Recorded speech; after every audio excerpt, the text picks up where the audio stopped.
பல நேரத்துல சில விஷயங்களை மட்டும் என்னால விட முடியல, சில விஷயம் எனக்கு போராடுது, நல்லா தெரியுது, ஆனா இது ஒண்ணு தாங்க அப்படிம்பாங்க.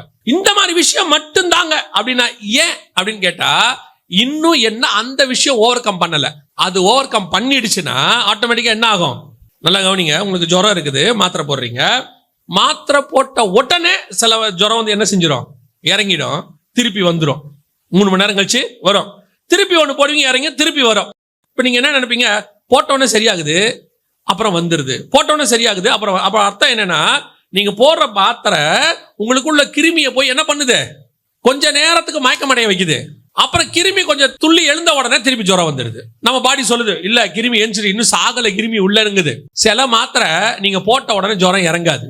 என்ன செய்யாது? இறங்காது. இது அப்படியே உள்ளுக்குள்ள போய் பிளட்ல கலந்துட்டே இருக்கும், கொஞ்சம் கொஞ்சமா கொஞ்சம் கொஞ்சமா. 3 நாள், 5 நாள், 6 நாள், அதுக்கப்புறம் 15 நாள். சில மாத்திரைலாம் 5 நாள், 20 நாள் சொல்லுவாங்க. சில மாத்திரை சொல்லுவாங்க 1 மாசம் வரைக்கும் நீங்க எடுக்கணும்னு. எதுக்காக இப்படி அப்படின்னு கேட்டா, 1 மாசம் 2 மாசம் சில மெடிசன்ஸ் எல்லாம் எடுத்த பிறகு பாத்தீங்கன்னா லைஃப் லாங் அது வராதும்பாங்க.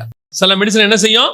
அப்ப அது என்ன பண்ணுச்சுன்னா, உங்க பிளட்டுக்குள்ள போய் திருப்பி அது உருவாகாதபடிக்கு டோட்டலா அழிச்சு முடிச்சிருச்சு.